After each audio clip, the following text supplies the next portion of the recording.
Zipping, Zapping, Zooming Bats, written by Anne Earl, and it's illustrated by Henry Cole. When the sun goes down, bats come out to hunt. You have to look quickly to see a bat before it's gone. Many bats hunt insects. They eat lots of insects. Each night, a bat chomps half its own weight in bugs. If you weigh 60 pounds, that's like eating 125 peanut butter and jelly sandwiches every day. But don't be scared if a bat flies past your head. It won't get into your hair. It's probably catching a juicy mosquito. Bats are terrific hunters. A little brown bat can catch 150 mosquitoes in 15 minutes. The gray bat can gobble 3,000 insects in one night. Bracken Cave in Texas is home to 20 million Mexican free-tailed bats. Together, they munch 250 tons of insects every night. Bats help get rid of insects that bite people. Bats also zap moths, beetles, and grasshoppers. These insects eat farmers' crops, the food that you and I need. Bats are good hunters because they have a special way of using sound. Bats make high beeping sounds. These sounds are too high pitched for our ears, but bat ears can hear things ours can't. The beeps go out from bats in waves. The sound waves hit objects around the bat. When the sound waves hit an object, they bounce back. The bounce back sound waves come back to the bat as echoes. The bat can tell by the echoes what kind of insect is near and exactly where it is. The bat can catch it. We call this echolocation. So the sound echoes back to the bat, and that lets the bat locate where the insect is. Echolocation. The echoes that bounce off a tree sound different from the echoes that bounce off a bug. Bats use echolocation to hear things that are in their way.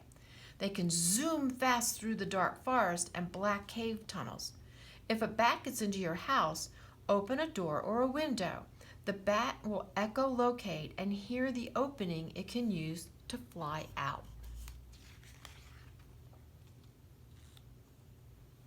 Let's look at this bat. Here's his thumb. There's a finger, another finger, the fourth finger, the fifth finger. Then this is all part of the tail membrane. This is the tip of the tail, and here's all the wing. And look at his little face. Bats look a little bit like mice. Bats are also good hunters because they are expert flyers. Their wings are different from bird wings. Bat wings have long arm bones with extra long finger bones. A thin skin called a membrane stretches between the bones. The membrane connects the wing bones to the bat's legs and body.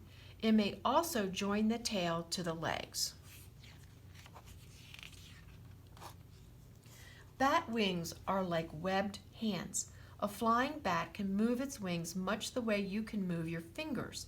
This means a bat can quickly change the shape of its wings. If a bug dodges away, the bat can zigzag fast and chase it.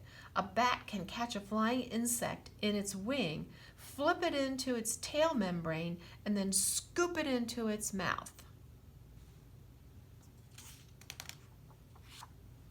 Bats have hooked claws on their toes and thumbs. When bats sleep or clean themselves, they hang upside down by their toe claws. They use their claws to move around on their roosts, to comb their fur, and to clean their ears.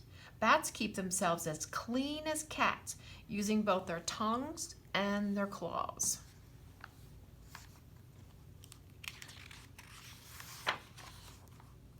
Because bats fly at night, many people are scared of them. Sometimes people tell scary stories about vampires that can change into bats. Dracula and other vampires are not real. Bats fly at night because that's when they can find their favorite meals. Bats are really very gentle. In China, bats are considered good luck. The Wu Fu sign has 5 bats drawn in a circle with their wingtips touching. Inside the circle is the tree of life. The Wu Fu sign is like our 4-leaf clover. It means long life, good luck, wealth, health, and happiness. Emperors, be like our kings, liked bat signs on their robes, thrones, and palaces. In winter, many bats hibernate, which means they sleep deeply.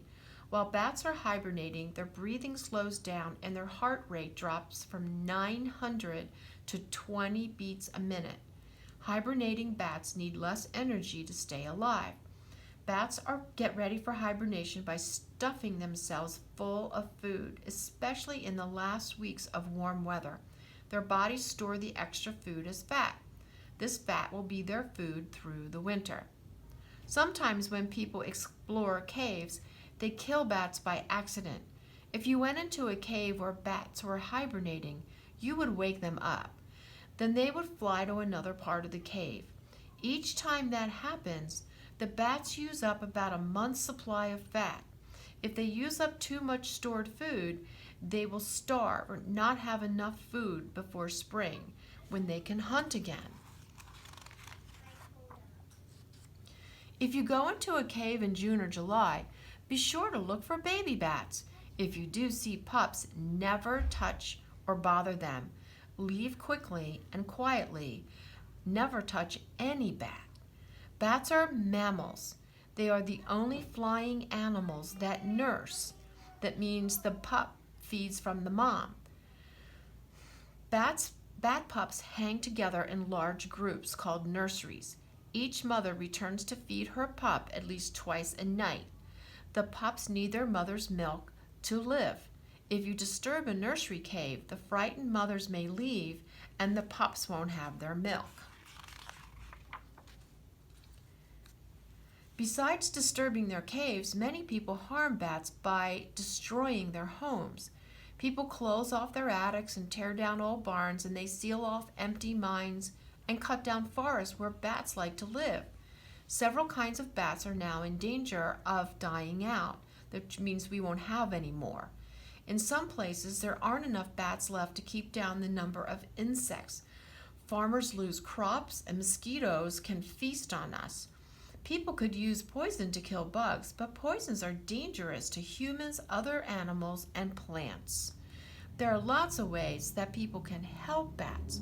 Some people put bat houses in their yards, or public parks or nature centers may have houses large enough for a group of bats. Groups who care about wild animals are putting gates on cave entrances. Bats can zip easily through the gates, but the people can't.